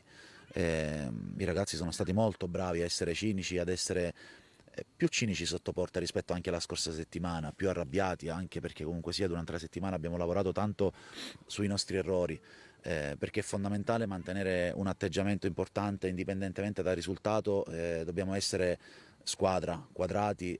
Sono contento che i ragazzi, ripeto, per come hanno giocato si sono allenati, sono contento perché hanno recepito tutto, si stanno unendo sempre di più. Oggi diciamo tante cose positive, ovviamente i difetti io li vado a trovare un po' ovunque, quindi quello ci lavorerò già da questa sera per la prossima settimana, però è importantissimo non rilassarsi. Abbiamo visto tante cose, come dicevi tu, che provi in settimana. Il primo gol, ad esempio, con Massimo che scodella quella palla sul secondo palo dove arriva Mario Castorina, è una cosa che chiedi tantissimo. Questi inserimenti senza palla dei centrocampisti, siamo anche un po' contenti per Mario che si sblocca subito all'esordio, lo voleva tanto questo gol lui. Sì, la cosa più bella, divertente, un aneddoto divertente, è che io questa mattina appena ho aperto gli occhi, io ho mandato un messaggio a Mario e gli ho detto: tu oggi fai gol. L'ho sognato, perché realmente l'ho sognato, tu fai gol su inserimento di testa. Non lo so, sai quando ti senti delle cose. Questo è un piccolo siparietto carino che va raccontato perché, ripeto, è bello anche l'armonia che si sta creando nel gruppo, si stanno unendo i ragazzi. Sono contentissimo per Mario, sono contentissimo per gli attaccanti perché, ripeto, il gol è una grande medicina per gli attaccanti ed è importante che lo facciano. Continui a sollevare Charlie e ce la farai fino a fine stagione, sì. Paradossalmente uno dovrebbe sperare che magari non segna perché ogni volta mi sale di sopra, non è leggero. No, è importante. Charlie è un ragazzo che ha grandissime potenzialità, la cosa più bella è che mi ascolta e che si fida di quello che gli dico anche nella correzione della postura del corpo, tanti piccoli accorgimenti che se lui li migliora già è quasi imprendibile fisicamente, figuriamoci se riesce a partire con una postura del corpo corretta. È un ragazzo che si mette a disposizione della squadra perché al di là del gol, della finalizzazione, che in tanti vedono solo quello, io sono abituato a guardare tanto altro, perché io ero un attaccante che lavorava per la squadra e per me è fondamentale che gli attaccanti lavorano per la squadra, poi che finalizzano.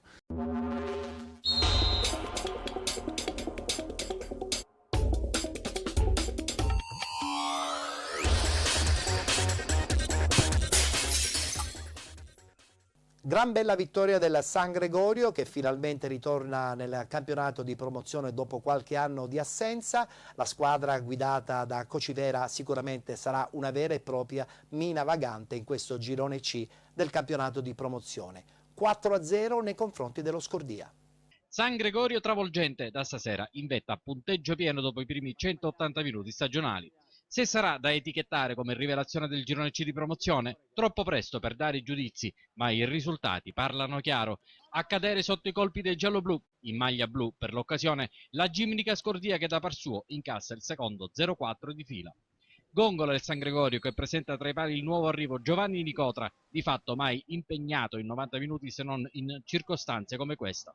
Pomeriggio di assoluto relax per il numero 1 di casa, anche grazie a una retroguardia sostanzialmente d'acciaio che ha rischiato solo a fine primo tempo in virtù di questo colpo di testa di Desi spentosi di poco alto.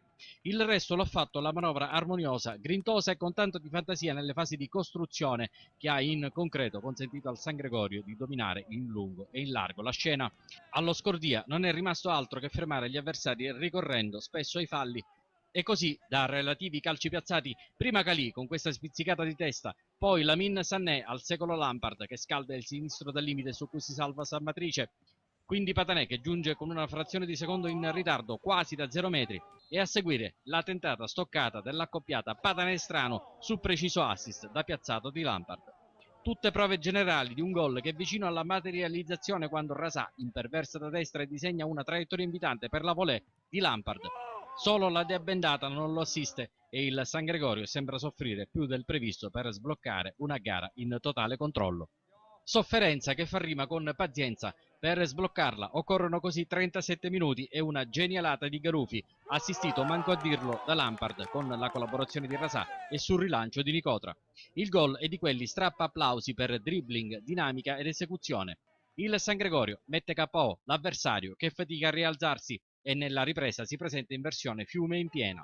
L'arbitro russo di Acireale non abbocca a una caduta di Perna a pochi istanti dal rientro in campo e a questo punto inizia il monologo dei locali.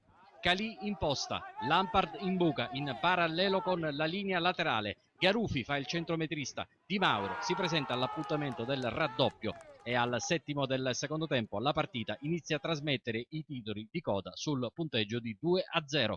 C'è il tempo per una passerella dei nuovi entrati, saranno 4 in totale. Tra loro Alessandro Finocchiaro, che non è soltanto specialista dell'etere d'area di rigore, ma anche eccellente disegnatore quando va a pennellare il pallone del 3-0 dai 16 metri. Tutto questo quando il cronometro segna il 73. E per poco, qualche istante dopo, l'eterno bomber non fa il bis personale e si deve arrendere solo al neoentrato Agnello che dello Scordia porta la croce in addirittura d'arrivo di un'altra pesante scoppola.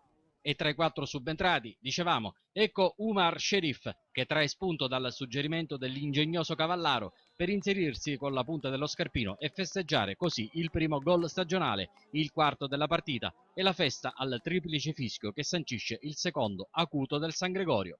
Sorride e parla di salvezza come giusto che sia, in base ai piani societari, il tecnico Alfio Cocivera che parla di gruppo, menzionando pure lo staff tecnico.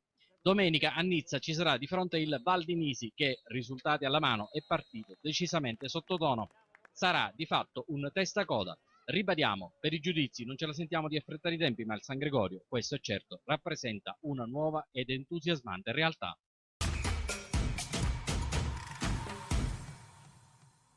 Ritorna nel campionato di promozione e disputa questo campionato nel girone C il Belpasso FC. Siamo andati questa settimana a conoscere tutta la dirigenza ed il settore tecnico.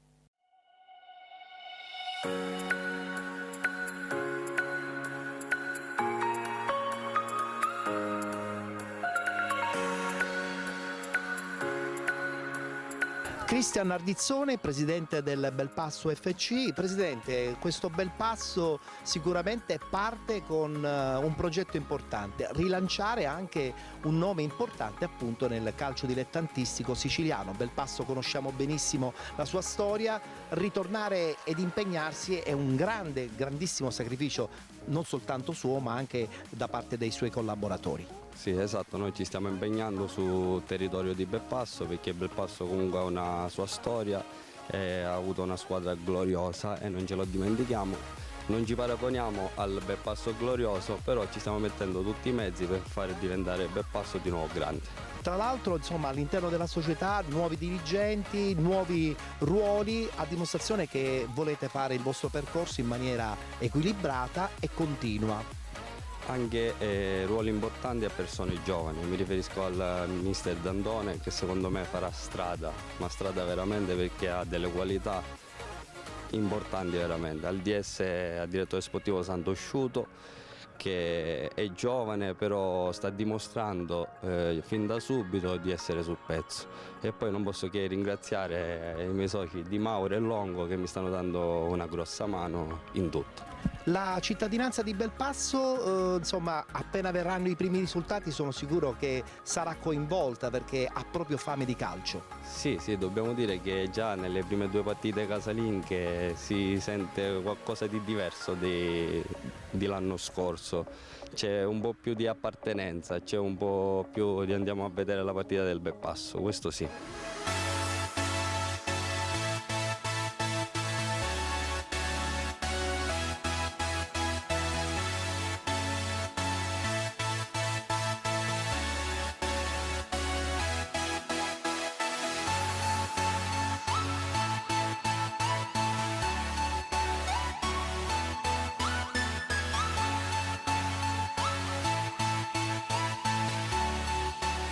Il settore giovanile è fondamentale per una società di calcio, è fondamentale per un territorio come quello di Belpasso e sicuramente costruendo le basi per un buon settore giovanile sicuramente tutti poi alla fine ne usufruiranno, no? Perché la prima squadra poi diventa anche un riferimento, un serbatoio grazie anche agli allievi, ai giovanissimi, alla juniores. Noi puntiamo molto sul settore giovanile, non per questo abbiamo scelto il professor Prezzavento come direttore tecnico del settore giovanile che a Belpasso è molto conosciuto e come dicevi tu sarà il nostro serbatoio per la prima squadra negli anni a venire. Un serbatoio per la prima squadra che a questo punto diventa fondamentale per costruire magari il Belpasso del futuro. Esattamente, anche adesso in questo momento noi abbiamo dei juniores di Belpasso e dintorni che sono veramente validi e faranno parlare di sé sicuramente. Parliamo di questa stagione 2020-2021, Belpasso che vuole probabilmente comunque lasciare un segno. Non si parla di vittoria finale, ma si parla comunque di un comportamento sia in campo che fuori dal campo all'altezza del nome e della tradizione di Belpasso. Noi siamo una matricola, è il primo anno che siamo in promozione, per quanto mi riguarda è il primo anno che faccio il presidente in una squadra di promozione. Noi vogliamo fare bene e se non ci poniamo limiti, questo sì, però il nostro obiettivo è quello di mantenere la categoria che per noi è una categoria importante.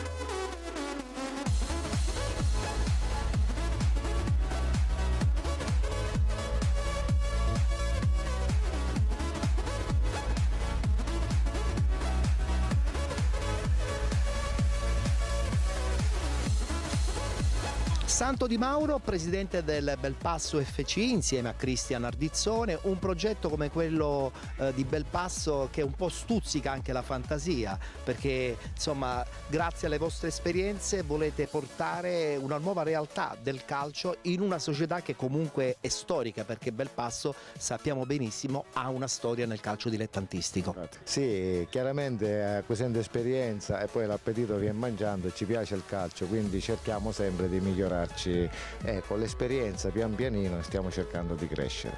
Che difficoltà ci sono state nel ripartire dopo insomma il dramma Covid, anche se ancora tuttora è presente?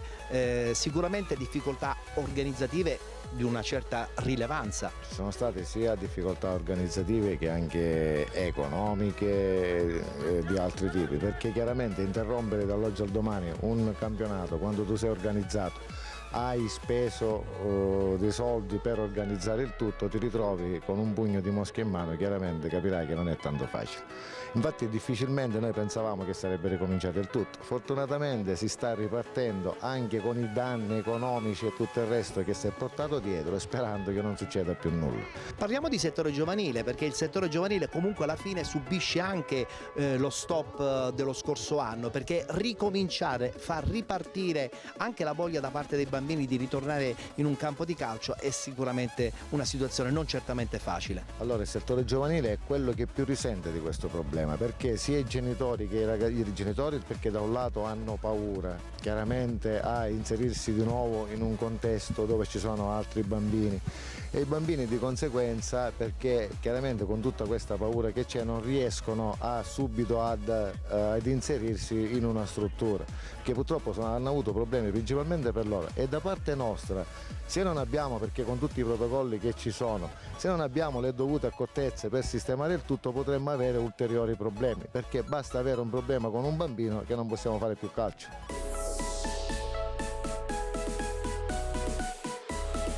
Parliamo a questo punto della prima squadra, parliamo di un progetto forse ambizioso, parlare di eccellenza forse è esagerato? Per adesso sì, noi la promozione ci sta bene, ci sta larga, non stretta, cerchiamo di pian piano di vedere com'è la situazione, cercheremo di mantenere la categoria, poi magari, perché ripeto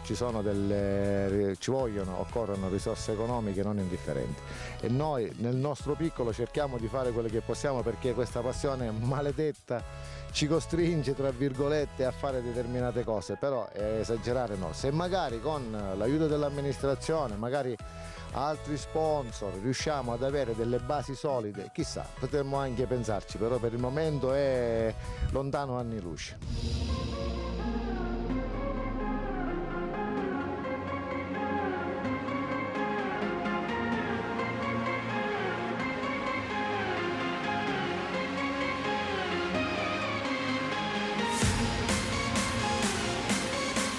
Che campionato sarà, Peppe?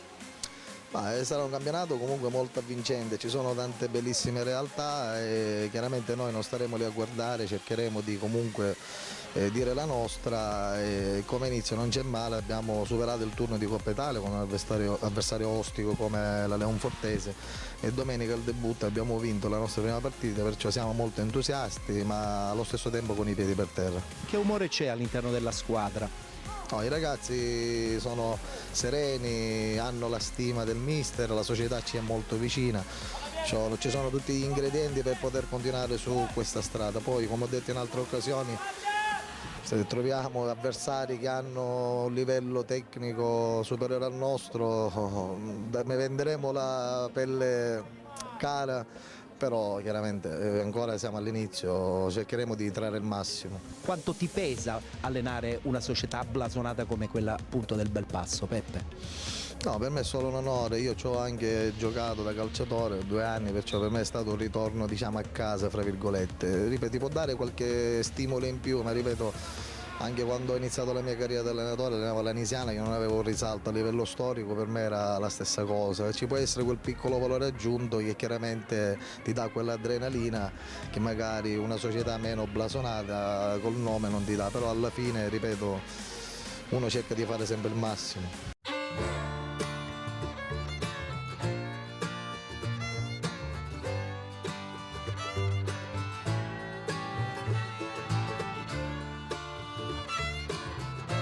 Questa squadra può dire la sua anche per questa stagione? Ma direi proprio di sì, ci siamo fatti una bella partita, abbiamo iniziato alla grande il campionato e spero di proseguire così su questa retta via. Com'è il gruppo? Vi siete già amalgamati bene? Già siamo noi abbastanza vecchi dell'anno scorso, c'è qualche innesto, però sì, il gruppo c'è ed è questa la nostra forza. E adesso diciamo una cosa che nessuno sentirà, con il mister? Cosa col mister? Dico, col mister tutto a posto? Sì, perché... No, lo dicevo nel senso che comunque sveliamo qualche altro lato del mister. No, il mister dà spazio a tutti, quindi possibilmente capita che a giro ci facciamo tutti la panchina, il gruppo è anche questo, la squadra è soprattutto questo. D'altra parte se non c'è gruppo non arrivano i risultati. Esatto. Quindi ci dobbiamo impegnare per guadagnarci sempre il posto e dare sempre il massimo.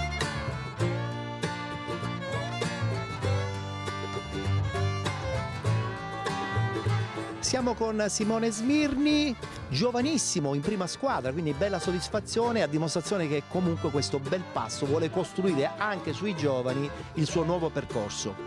Sì, il mister e la società mi hanno dato fiducia anche l'anno scorso e sono molto contento di ciò, anche i miei compagni, comunque abbiamo creato un bel gruppo con tutti i giovani e grandi, abbiamo fatto un bel mix e sono contento della fiducia che mi stanno dando. Qual è il vostro obiettivo, soprattutto quello della vostra squadra? Noi cercheremo di fare il meglio e pensiamo partita dopo partita, poi quello che verrà, verrà. E il tuo sogno nel cassetto per questa stagione? Fare più presenze possibile e cercare di fare bene partita dopo partita sempre.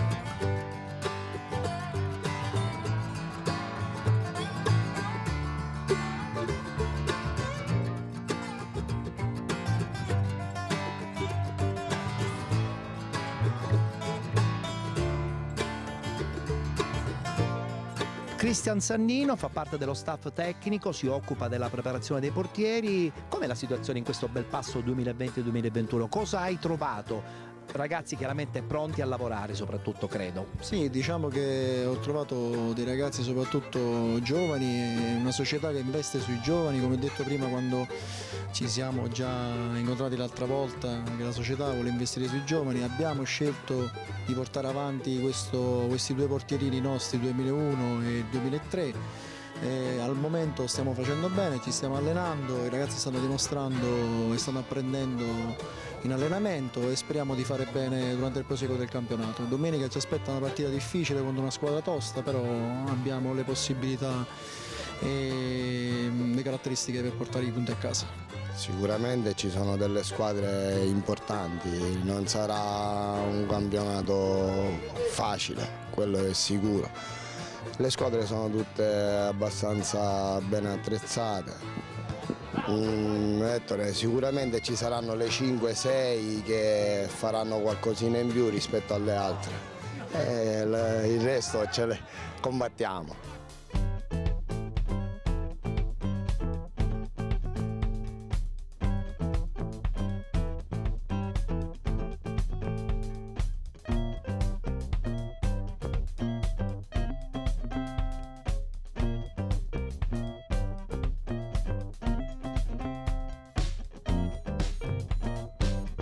All'interno di questa squadra abbiamo visto tantissimi giovani ed è la dimostrazione che comunque il Belpasso guarda anche verso il futuro, no?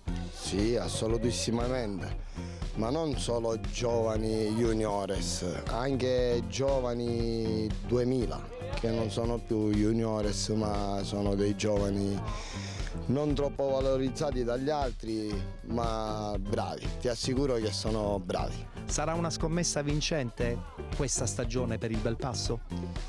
Credo proprio di sì.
Per chiudere questo girone C del campionato di promozione, sottolineiamo che domenica prossima la città di Taormina andrà a fare visita a Bronte, che in questo momento sicuramente naviga in cattive acque. Adesso voltiamo pagina e parliamo del girone D.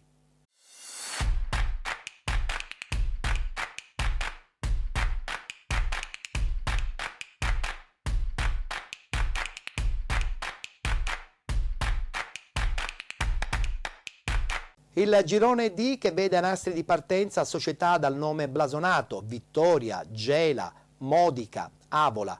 Guardiamo i risultati per intanto di questa seconda giornata. Vittoria 2020 batte FC Priolo Gargallo 2-0, Città di Canicattimi Don Bosco 2000 0-0, Avola Città di Comiso 1-1, Megara batte Scicli 2-0, Modica batte Armerina 2-1, RG batte Mazzarone 1-0, Sporting Eubea, Gela FC 1-1. Ha riposato il Frigentini. Guardiamo la classifica. In testa Sporting Eubea, Vittoria, Gela FC, Priolo Gargallo e Avola con 4 punti, Mazzarrone, Frigentini, RG, Megara, Modica, Città di Canicattini 3 punti, Città di Comiso 1 punto, chiudono Don Bosco 2000, Armerina e Scicli con 0 punti.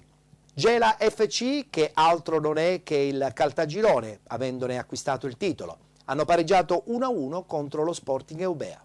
Finisce con un pareggio la prima trasferta stagionale del Gela nel campionato di promozione al Franco Vassallo di Licodia Eubea, termina 1-1. Un punto per i gialloneri che dà morale, soprattutto perché è giocato in un campo davvero difficile per la squadra di Ciccio Evola, che ha acciuffato con orgoglio un pareggio davvero meritato ma anche sofferto per la squadra giallonera. Contro uno Sporting Eubea roccioso e voglioso di ripetere in casa la bella prestazione contro il Comiso di domenica scorsa, l'11 giallonero fatica a trovare spazi, lasciandosi spesso trovare in difficoltà. Pronti via dopo appena un minuto Ronny Valerio innesca Diemè, che per un soffio non batte Pizzardi. Al sesto Gela ancora in sofferenza su Diemè, che da buona posizione non ne approfitta. Un minuto dopo i gialloneri si affacciano dalle parti di Strano con il tiro potente ma centrale di Annizzotto. Al 13° ancora Gela pericoloso in avanti con lo scambio Navanzino-Iannizzotto con il tiro di quest'ultimo che termina di poco al lato. Al 18° ci prova ancora Ronny Valerio dalla distanza, ma la sua conclusione termina fuori.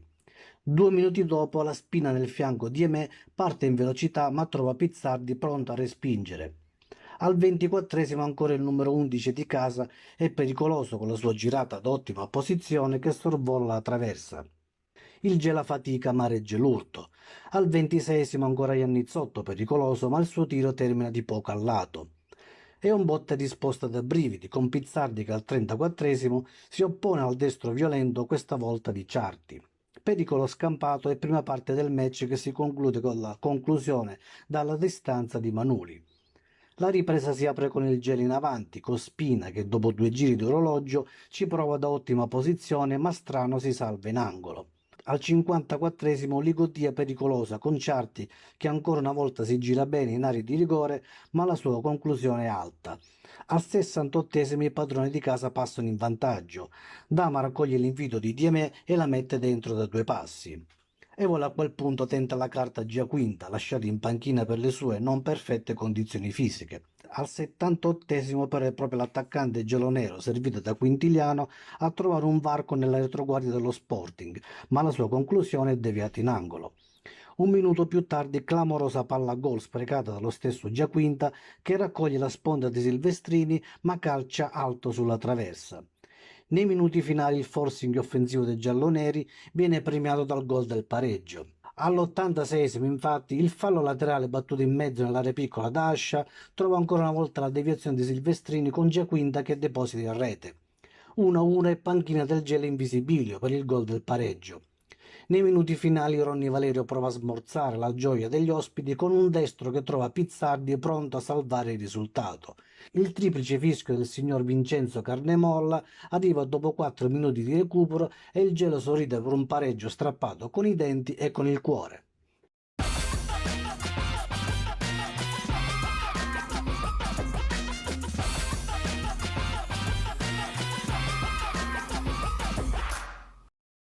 Blasonato girone D del campionato di promozione. È ancora troppo presto però per conoscere il nome che vincerà questo difficilissimo girone.